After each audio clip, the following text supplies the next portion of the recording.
I can introduce ourselves briefly.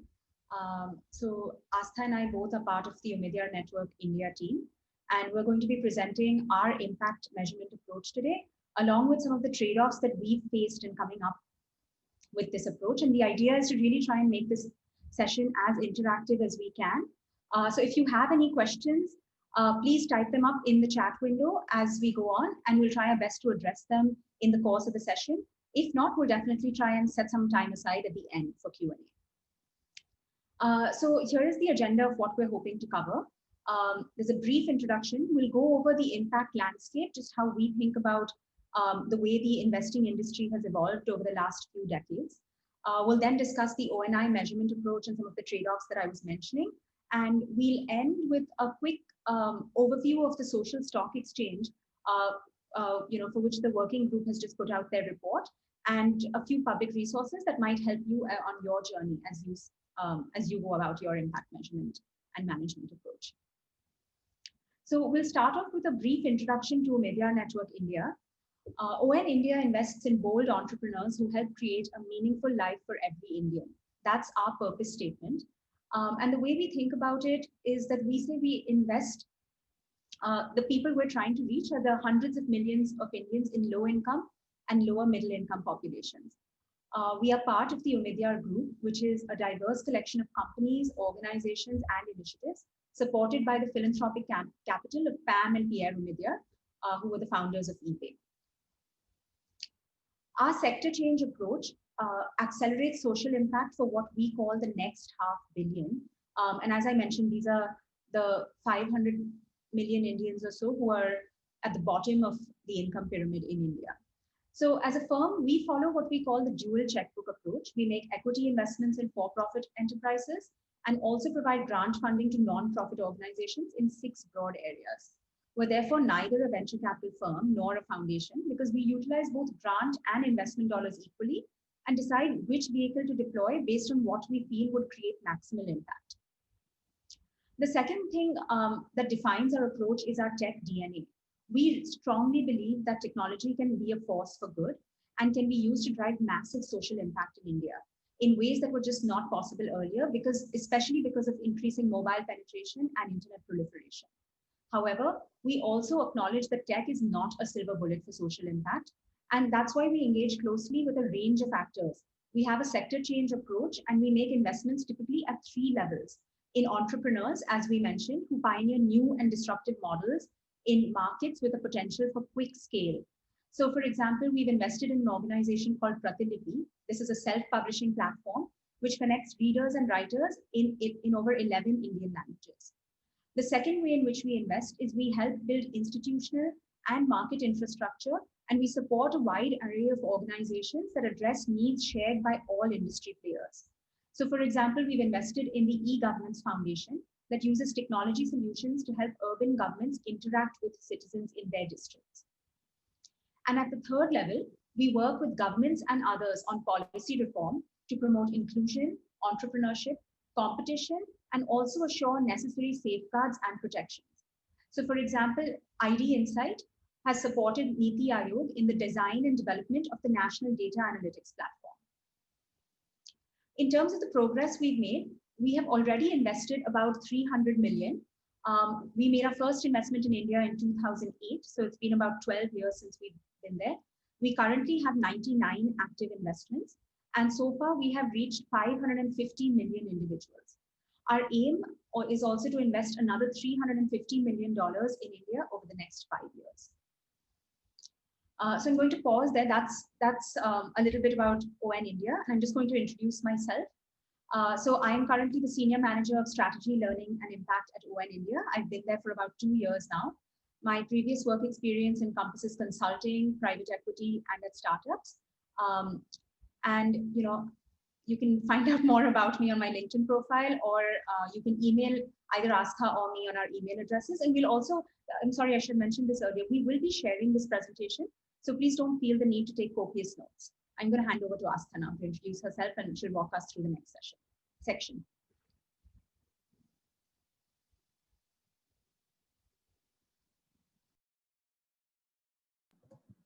You're on mute, Astha.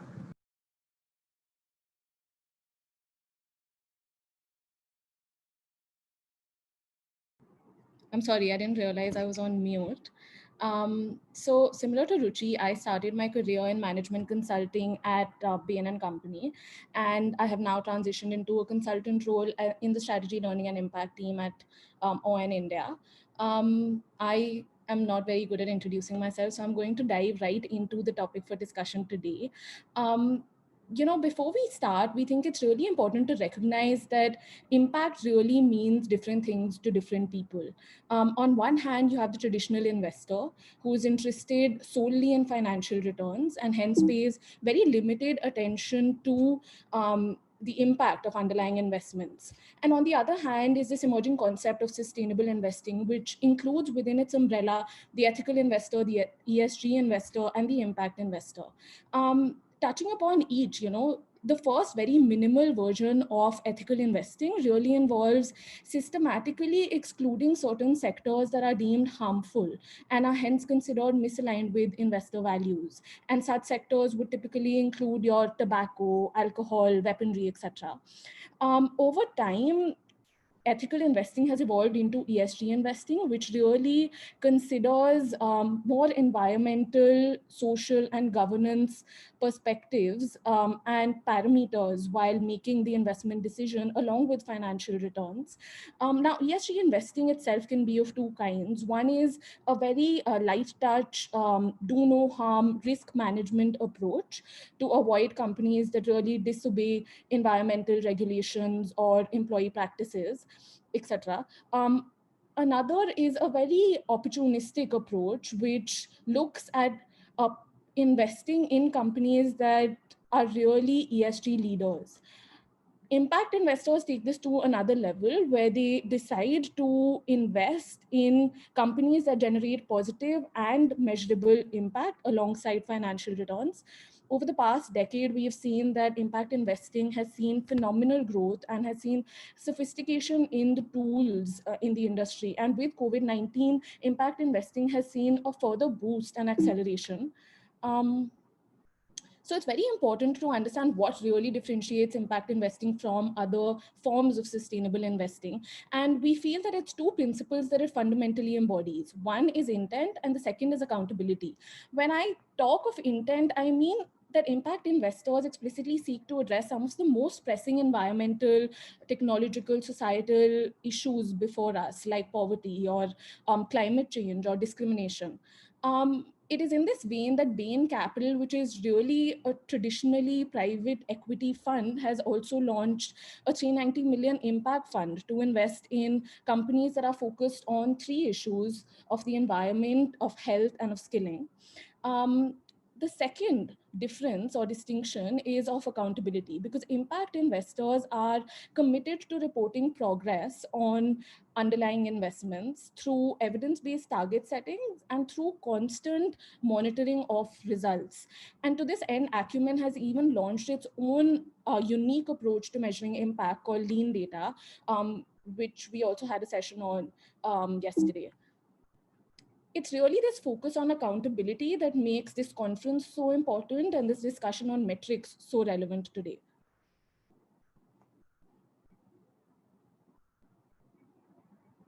Ruchi, you're on mute.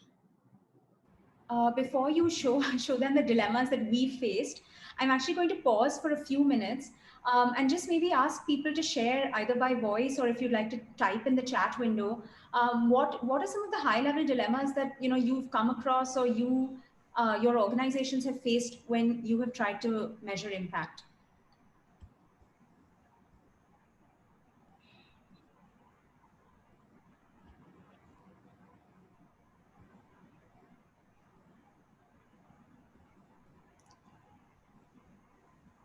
We'll wait a minute or so maybe before we dive in.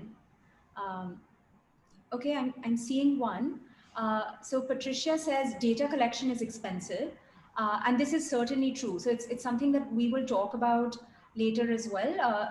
How do you balance rigor versus practicality, not just in terms of the burden that you put on investees in terms of time, but also in terms of money. So that's a great one. Vikram says one trade-off I see between the qualitative and the quantitative. Social returns cannot always be quantified, and force fitting precise numerical indicators might be wrong. And so this is a great question, and this is actually one that we'll talk about a lot when we talk about ONI's approach to sector impact, because as you say, we don't have, quantitative indicators for it. And, we'll say this later, but, while we realize that it's hard to be objective if you're not using quantitative indicators, what we try to do is at least be consistently subjective. Okay, Abby says capacity building in data collection. This is true as well, but we feel like there are a lot of different firms and actors that are coming about to actually help build the capacity of nonprofits, of investors, to help with this. Urvi says there's a time lag between investment and realization of outcomes. This is certainly really true, and I think this is a hard one. This is, by definition, um, what happens in investing, and I think it plays out even further in the social impact space. Um, Jens says the attribution and assessing changes in well-being and livelihoods in a lean way. This again is very true. We will talk about this later. What we have typically done is we've worked with a firm called 60 Decibels to use their product called Lean Data to actually ask the end customers and end beneficiaries themselves to understand what are the changes that are occurring. The attribution question, this is a good one, and we'd love to hear more from all of you on how, on things that you have seen and done to actually attribute the impact. I can go on. I just want to take a quick time check. Sucharita, can we go on, or should we move on to the next session? Any thoughts? Yes, I think we should move on at this point, just reassuring everyone that, obviously their views will be looked at, and we'll have other opportunities to discuss as we go along today. Absolutely. So apologies, but thank you all so much for writing it in. I think it'll help us, refine our approach. And as Sucharita says, we'll share, they will be sharing learnings from the entire conference. I think all of your comments will be very useful for that. So as we thought about complexities and trade-offs, we realized that these trade-offs limit large-scale adoption of impact measurement. So we faced 4 specific dilemmas at a high level that we dealt with. So one is between the diversity and standardization of metrics. So we're an investment firm, and we, as I said, we invest in 6 different areas. So for instance, we have education investments, and we have investments in financial inclusion. And so how do we maintain a level of standardization that allows us to compare an ed organization with a financial services organization, but also allows us to then have the nuances of our portfolio organizations, just given the diversity in nature, scale, and scope of their impact. So as I mentioned, for our EdTech investee, the improvement in learning outcomes of the students would be relevant. And for our financial services investee, the dollar value of the assets under management or the loans given out would be relevant.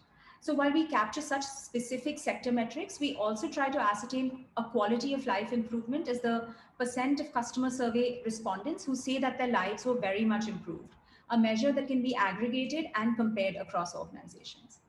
The second one, I brought this up in response to someone's comment, rigor versus practicality. This is one that we keep trying to balance. So we design metrics that are robust, but we don't want to impose an excessive reporting burden on investees in terms of either effort or time. So for example, I mentioned that we use lean data to assess the impact on our end beneficiaries. And we will often try and therefore ascertain, are we actually serving the investees in the bottom 60% of India's income pyramid, which is our target market. But however, when in situations when lean data studies aren't possible, the trade-off we have made is we'll say, okay, as a proxy, we are going to say what proportion of the customers belong to rural India or belong to tier 3 cities and lower. And that gives us a proxy. It's obviously not accurate, but we think it gives us directional data to see whether we're reaching our target segment or not.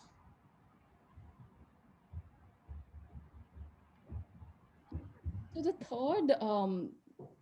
third trade-off or complexity that we really face is one between learning and reporting. Now, while we use our framework for reporting quarterly our progress, we're also mindful that it helps our entrepreneurs in really serving their customers better. And we do this by engaging them from the word go. For instance, in addition to helping us quantify the percentage of customers who are really low income customers and the percentage of people who feel that their lives have meaningfully improved through customer insights surveys, these surveys also help provide meaningful insight to our investees through the open-ended responses that are received. For instance, one of our investees, EGA Foundation, thought it was meaningful to understand the why really only 10% of users use the EGA platform Pura Seva to pay that taxes. The fourth trade-off that I'm going to stress on is attribution versus contribution, which is something that the sector has been dealing with for a long time now. It's hard to ascertain in the absence of really rigorous counterfactuals and comparison groups what attribution is. For instance, we have seen models where investors have tried to apply a percentage of equity ownership on reach and other impact metrics. We believe ownership firstly represents only the financial support that we provide, whereas impact investors may also provide non-monetary support to their investees. But more fundamentally, we recognize that the metrics that we track represent the impact of our investees, and they're not a result that we claim for ourselves. We're therefore capturing contribution to impact currently, but we would love to hear from the participants how we can move beyond and really measure attribution next. We're going to pause for discussion. So if you have any comments, would love to hear from people on the attribution versus contribution question. If I may encourage people to please unmute and speak if you're comfortable doing that, it might be easier and allow both Ruchi and Astha to sort of respond as well. Yeah, I have a question. This is Urvi. So one is a very practical one, which is, you all have just referenced the challenge I think all of us face in the way you're calculating and reporting your reach. Do you include 100% of your investees' reach, even though presumably you would be one of several investors? And how do you communicate that? Because I think this challenge is closely linked to communication, right? The communication needs to be clear and not overstated. So that's sort of my practical question about, like, given there's no perfect way to do this, and I think we all recognize that, how are you all doing your reach calculation today? That's the first part. And the second part of the question is sort of any learnings you've had on internal.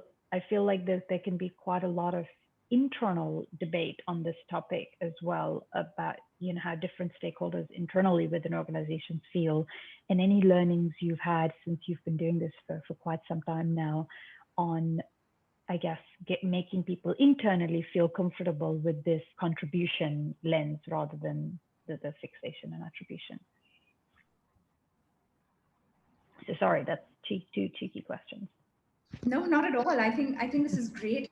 I think we have a better answer on the first than on the second. Okay. So on the first, for our reach calculation, what we have done, as you say, it's a matter of communication, and so we don't usually say Omidyar network, and I wonder now if I said this in the beginning, but we typically don't try and say that Omidyar network's reach is 550 million. Individuals. We say our investees reach 550 million individuals. The other thing that I'd like, there was a little asterisk on that slide. The other thing that, one of the dilemmas we've faced while aggregating reach across, 99 active investees is the fact that more than one individual could be served by more than one Omidyar Network India investee. Yeah. And we don't have a way, to know that. We've seen other firms where, they've tried to be conservative and said, okay, we assume based on the sectors in which we work and the organizations and the location in the country in where they play, we're going to halve this and say that, at least two of our investors reach the same person. We have not done that yet, but that is something that, you know, we've come across and we think about it, because, you know, at some point, if we keep doing what we're doing, we're going to say that, you know, our investees have reached a population greater than that of India's, which does Yeah. not make sense. So that's just another thing to keep in mind. We don't have a good answer on that. And Yeah. then to your second question on learnings on the, you know, on how to make the team comfortable on contribution versus attribution, you know, to be honest, it hasn't really, we haven't had big discussions on it. You know, the way we have approached it right now is to say that, you know, there is so much work to be done in India. And so we're very happy to even make a contribution. And we will keep working towards trying to, you know, then say, can we attribute some of this to ourselves? But, you know, some of the non-traditional approaches where it's, you know, we're not, at least we've started to do this, is that we do, you know, when we do lean data exercises, we ask our investees to do lean data exercises where they interview their customers. Every year we run something called the Partner Voice Survey, where we actually interview our entrepreneurs and ask them questions in order to improve, you know, in order to improve our offering and see how we might do better. And it's something that we think about to, you know, I mean, a way in which to do this could be where we ask them, right, you know, how much of your impact would you attribute to investors in general? And then perhaps, you know, if it's a large amount, maybe you can go back and say, look, we're going to take the percent ownership that we have and then maybe take that. But it's something that we've thought about. We haven't implemented the next step on that Partner Voice Survey yet. Yeah, no, it makes sense. Thank you. And I've had the similar thought before, and then also thought, God, is this going to create additional work for them with very little kind of, certainly very little upside to them, but yeah, thank you. Hey, it's Patricia. Can I ask a question about attribution? I understand the dilemma, and it's hard for you to attribute any of the outcomes specifically to your investment, but could you maybe look for a similar type of organization that you didn't invest in and compare the different results? So this actually is one of the projects we're hoping, you know, to kickstart next year, and to try and see, you know, how do you create the counterfactual, just given all the other variables that come into play. But it's a great idea, and it's something that we're really interested to explore. So if, you know, Patricia, you or if anyone else on this call would like to partner with us as we go down this journey, please do reach out. We'd be really excited to do this. We really do want to do it next year.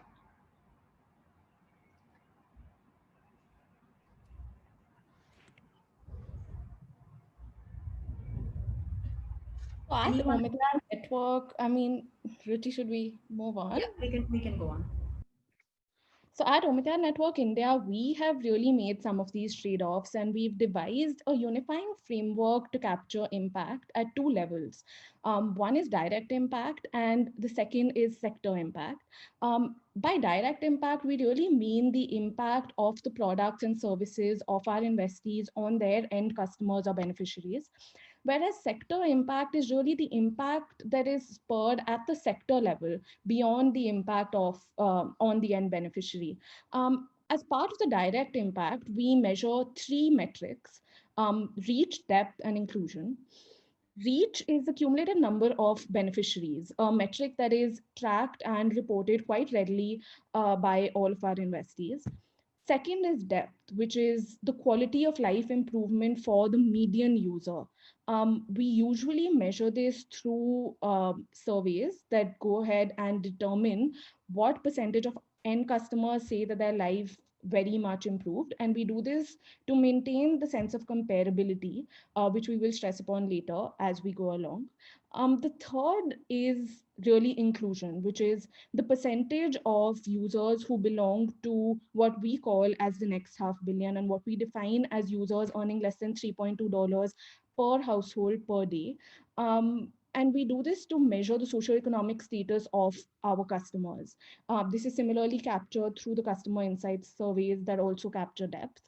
In addition to measuring these three metrics for each of our investees, we also track specific indicators that are unique to every investee based on the particular sector in which they operate and based on their particular theory of change. So for and financial inclusion investee, probably it'll be the percentage of users who are new to non-collateralized credit. While arriving at these direct impact metrics, we actually face several dilemmas, and we'd love to discuss some of these and open it up for discussion with the audience as well. The first is which part of the logic model we should really focus on. So far, impact investors and investors in general have been able to capture inputs and activities, but we have to now move beyond to outcomes and outputs. And as far as possible, we have tried to do this in our approaches, and we're trying to get closer and closer to determining the real impact of the interventions of our investees on their beneficiaries. I think the second trade-off of the six that I'm going to mention is really whether impact should be captured only for deeply engaged paid users or for all of our free users. And we decided to really have an apples to apples comparison for investees that haven't monetized yet. We will have to take monthly active users, including free users, for all of our tech investments. The third sort of challenge we faced, or the questions we asked ourselves when we were doing this, was whether impact beyond the direct customers should actually be reflected in our approach. And what we landed at is that for teachers who teach students, or for property rights titles that affect all members of the household, we should apply reasonable multipliers to go ahead and determine the eventual reach of our investee. We understand that this may introduce assumptions, but we do feel that it's an acceptable trade-off to make. Going next, whether impact should really be aggregated across delivery platforms. So for a NetTech platform, should we aggregate users across YouTube, website, app, WhatsApp to represent the full count of individuals reached? Even though this may result in slight duplication, we've decided to make this decision. And it goes back to our rigor versus practicality approach of what is easier to do and whether removing duplication is a really complicated exercise. Next is whether impact should be aggregated over time or should be considered at a point in time. So, we had to ask ourselves whether monthly active users should be considered for the last month. Should we take an average for the last 3 months? Should we take an average for the year? And we decided to take a cumulative impact at the end of the period in question, as we consider it reflective of the progress that our investees have really made over time. And I think the last, something we keep in mind and we keep asking ourselves with every investment that comes through, is the inverse correlation that exists between reach and depth. For instance, should we invest in a local language news aggregator application like Daily Hunt that provides relatively light improvements to the life of users? Or should we really go ahead and invest in initiatives that engage more deep, or that create a more deep impact on the lives of the people? For instance, a partnership we had with Tata Trust to map Odisha's informal settlements and really enable households to gain property titles that allow them to show their proof of residence, and hence enables access to government schemes. And this is a question that we constantly ask ourselves. So we've tried to show some of the dilemmas that come up and that are constantly debated, and our approach constantly evolves, but we'd love to break out now into groups to really discuss different perspectives to impact approaches. And we have 3 specific questions that we'd want to discuss in these breakout groups. Firstly, what direct impact metrics do you all capture? Second, what tensions do you see and have you encountered in your work in capturing these metrics? And third, if you feel there are really some reasonable workarounds to each of these tensions that are acceptable. Thank you, everyone, for sharing. I hope I had a really fantastic breakout room session. I'm hoping the other three were as good. Maybe we can take 5 minutes and just go one by one and maybe share a couple of highlights from each room so that participants feel like they've heard, perhaps metrics or tensions and workarounds from each. Sucharita, do you want to start? Sure. I'm actually wondering if you want me to share Mural, and I think it'd be nicer if somebody from the team, Tanuja, do you want to go on? I can share screen in the meantime again. If you'll bear with me so you can see this here. Yeah, sure. Thank you. Thanks for obliging. Yeah. But it would be great if you could zoom in a little.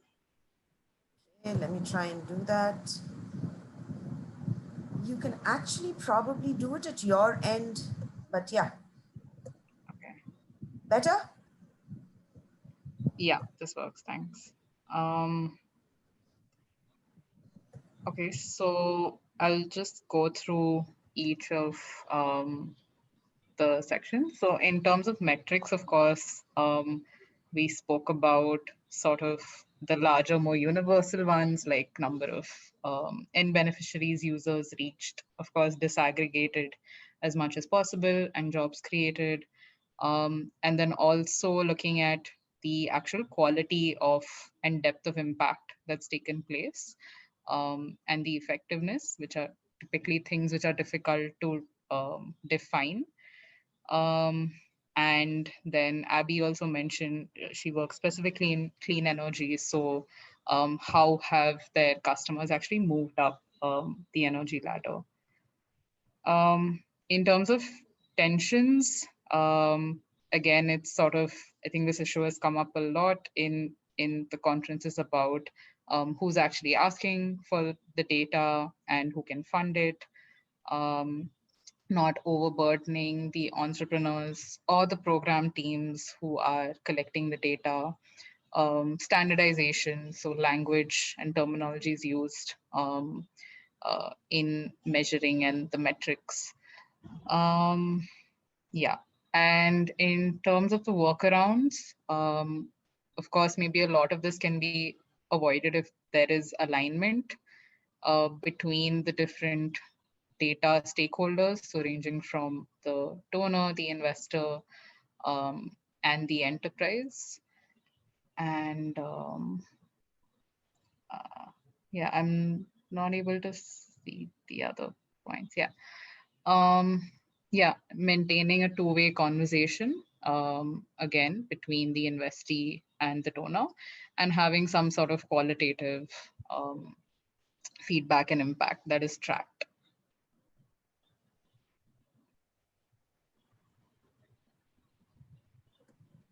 Yep, that's it. Thanks. Any questions? Ruchi, Asta, over to you. Can I ask a question? Please. Hi, this is Rachna from Apaya Social Ventures, and I'm just wondering when you guys are talking about alignment with a portfolio or investee companies, what does that really mean? Because like, I think as investors, everybody has like a particular thesis or an end impact you're looking at, and you kind of make investment decisions based on that. So I'm just trying to understand what are some of the cases like where there is actually a misalignment on that front.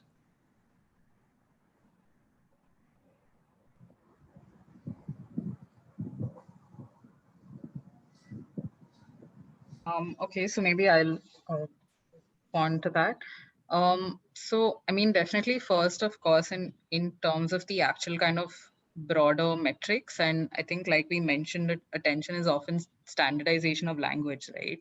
So sometimes the investor kind of is looking at a particular, maybe say beneficiary profile, but doesn't always articulate it in, in a clear way.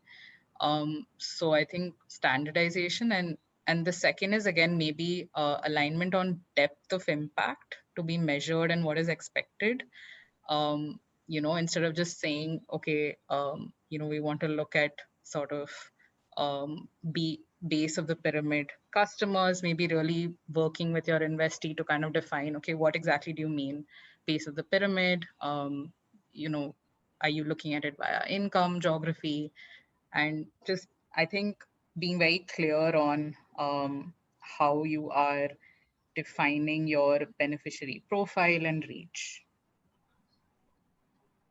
I hope that answers your question. Yes, it does. Thank you. So the idea initially was that we would go we would go through all 4 breakout rooms, but I think in the interests of time, maybe we'll move on to the next part of the presentation. As I mentioned, we will share learnings and takeaways from the session more broadly with all attendees. So I hope you'll be able to get something out of it at that level. But in the interest of time, we will move on, please. Sounds good. Thanks, Ruchi. I'm just going to share my screen, Ruchi, so you can take us through the sector impact metrics. So as Astha had mentioned, we break impact down into direct impact and sector impact. And the reason we do the measurement of sector impact is because ON India cares deeply about catalyzing positive change at the sector level. So we want to evaluate our investees on how their work may have had an effect beyond their own customers or beneficiaries. We realize that sector impact is a term that few define, if at all, and for which there is even less consensus than the metrics that Astha discussed on direct impact. But nevertheless, we have attempted to come up with our approach.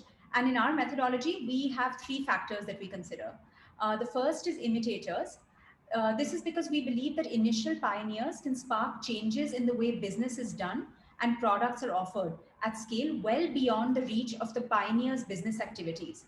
We therefore measure the number of new organizations that have replicated our investees' business model and the number of incumbents who have offered either similar products or started to target completely different customer segments. So for example, women or targeting rural consumers, if they didn't target that specific customer base until our investee showed them that people are willing to pay for these products and services. The second one is what we call follow-on capital raised since ONI funding was received. This is supposed to be indicative of the interest that our investees have garnered from other funders. We think that this is important because we attempt to continually invest in nascent business models and pioneering ideas. And therefore, we think that making those investments acceptable to more mainstream investors is a strong way to impact the center, to impact the sector.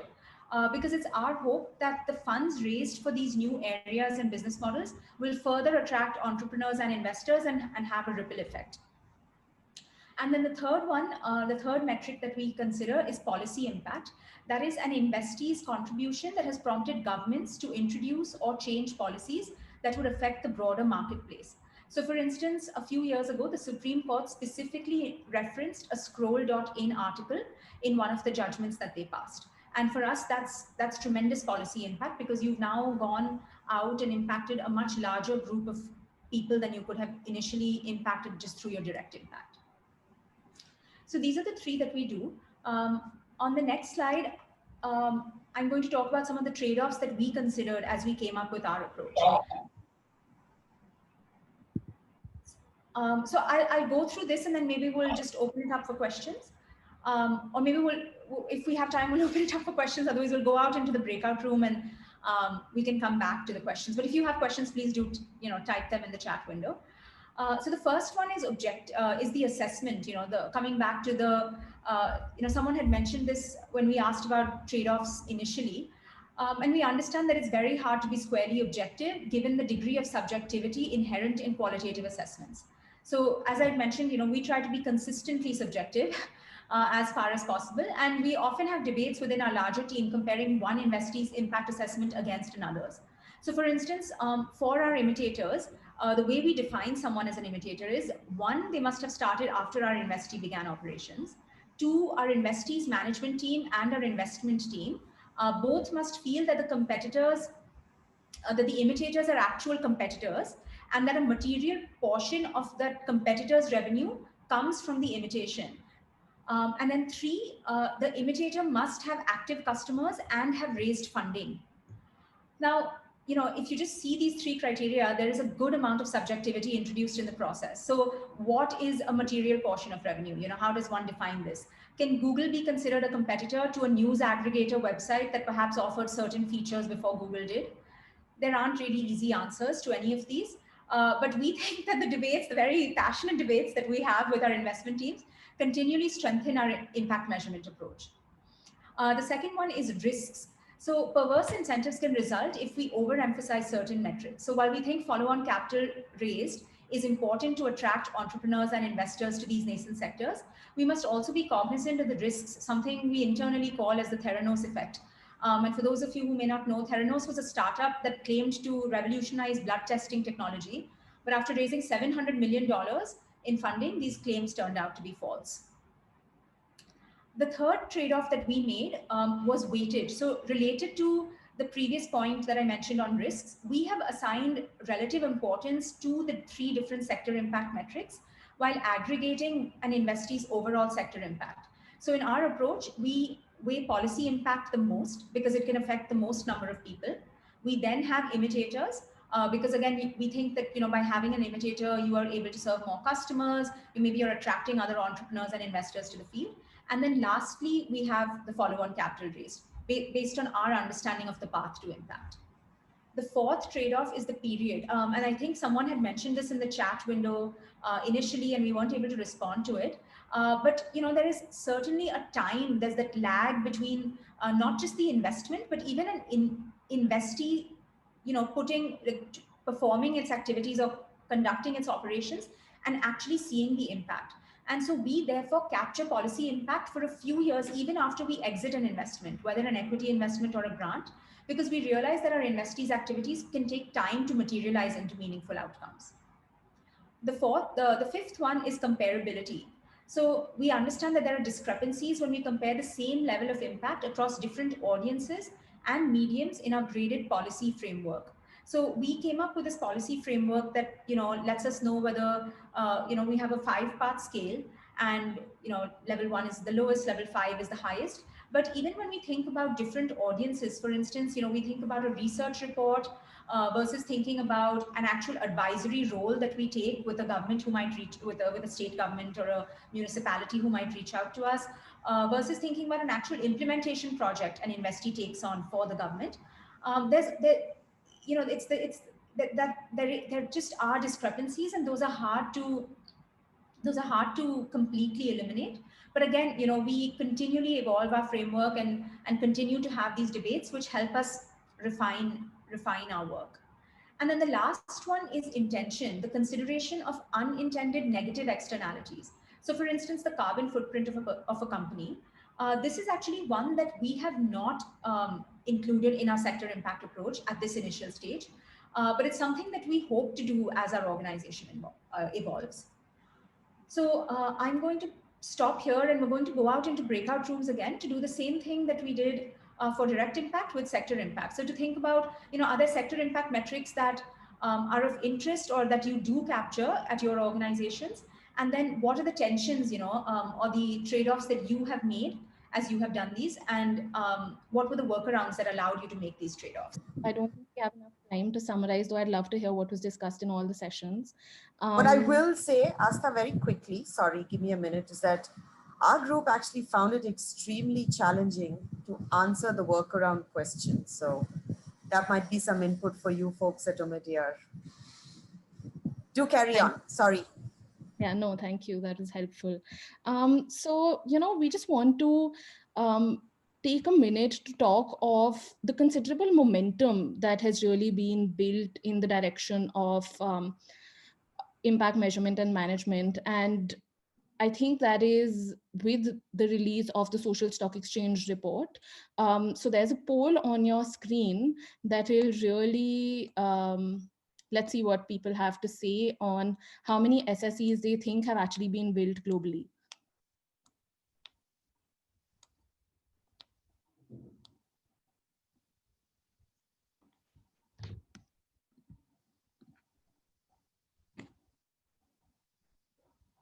in the meantime, I'm just going to continue talking. So now the social stock exchange, for those who don't know, is going to be a regulated platform that could really channel capital to the most worthy causes and to the most pressing issues through like this trustworthy disclosures based approach, with every NGO and every for-profit social enterprise actually releasing the kind of impact that they have created and trying to report that impact. So we feel that that could be a giant leap for India's social sector in every regard, including measurement.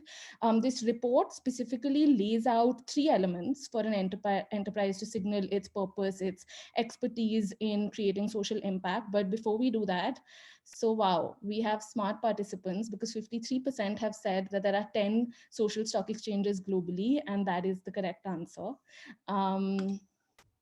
But it's a very small number because of the challenges that inherently exist in impact quantification and measurement. The working group report has done a good job at creating these three elements, and I'm going to discuss them one by one. First is the strategic intent and goal setting that organizations need to do. They have to clearly articulate the what, the why, and the how aspects of their work. And this is inspired by the Impact Management Project, which is an international framework for impact measurement and management. The second is really a scorecard for assessing impact. And we feel that this is largely direct impact, because sector impact, there is still lots of evolution that the sector has to see in measuring that. And rightly, as Sucharita pointed out, that there were problems even discussing the workarounds and discussing the tensions. So the scorecard right now covers dimensions of reach, depth, and inclusion. And the third is general information and disclosures related to financial transparency and governance. Additionally, what the working group report actually does is it suggests a sort of gradual enhancement that we could make in disclosure norms over the next 4 to 7 years. And these, we feel, are going to make impact measurement and management even more mainstream than it already is on the path to becoming. First is capacity building. So the impact report suggests a rupees 100 crore fund that can really pick up costs of impact measurement. And this is critical because so many social enterprises in India are so small and don't have the resources or the expertise to really devote to this task. The second is information repositories. So these are platforms that will provide a searchable database of NGOs. We already have something called GuideStar that exists. It will play an important role in eventually helping articulate a common set of reporting formats. And the last is social auditors, firms that will, do independent verification of the self-reported data of NGOs, and eventually will have the capability to actually evaluate impact in a standardized way. We have two polls on information repositories and social auditors. It'll be interesting to see what kind of progress you think has already been made in this field. So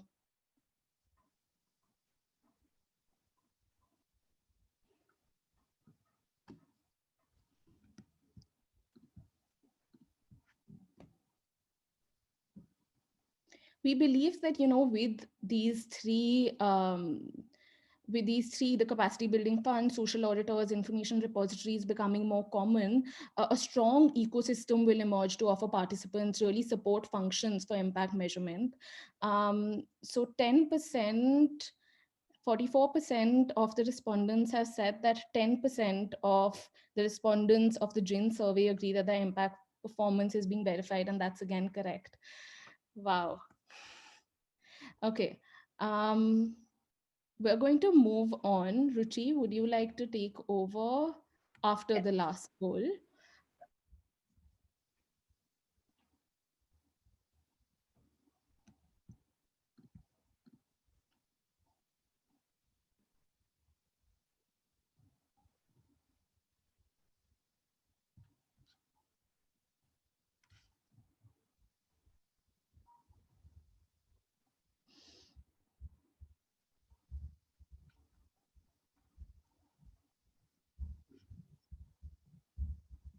That's right again.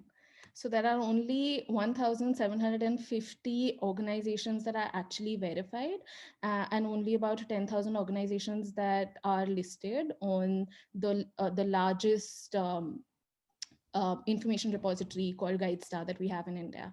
So a long, long way for us to go. Hey, Asta, a couple of comments. So GuideStar, this includes both traditional NGOs and for-profit social enterprises, right? So that's, is my understanding correct of GuideStar? No, it only includes NGOs right now, because there's a lot of controversy on even defining for-profit social enterprises. Even the working group report, a lot of feedback that we received was actually on the definition, because lots of sports agencies would also actually qualify as social enterprises if we follow the definitions that are listed. So for that reason, GuideStar currently only lists NGOs. Right. So thank you. Once I thought that was relevant to that figure as well, right? Because I think it becomes even more stark in that context. And also, since I know they're specifically talking about separating out NGOs and the others as we define for-profit social enterprise. And I guess it's good that we're finally actually saying we need to define what a social enterprise is. But anyway, enough of sort of my clarifications on that. Do continue. Thanks. So we're almost at the end. To conclude, we just wanted to say that we see impact measurement becoming a powerful differentiator, not just for investors, but also for social enterprises. And it's a meaningful new dimension of overall performance for all types of investing and operations. In time, we expect that the competition on impact measurement will drive progress, feeding a virtuous cycle that does in fact move the needle on our world's deepest challenges. So as your organization moves to the next destination, in the journey towards robust impact measurement, you can refer to some of these resources that we've found useful. There's obviously a list here. If there are others that you've come across, please do type them into the chat window, or feel free to send Astha and me an email. Our email was on the slides listed above, but it's ruchi@omidyarnetwork.in and Astha, AASTHA, @omidyarnetwork.in. But I'll highlight just a few that we really wanted to talk about. The HBS study, which is measuring the impact in impact investing, is a nice introduction to just the different types of impact measurement approaches that one can take. The KPMG and the Impact Investors Council report provides a nice summary of the state of impact measurement and management in India. And for those of you who are interested in the work that we've done with 60 Decibels and their lean data product, please do look at the listening report that we put out earlier this year that provides insights from our lean data studies in 2019.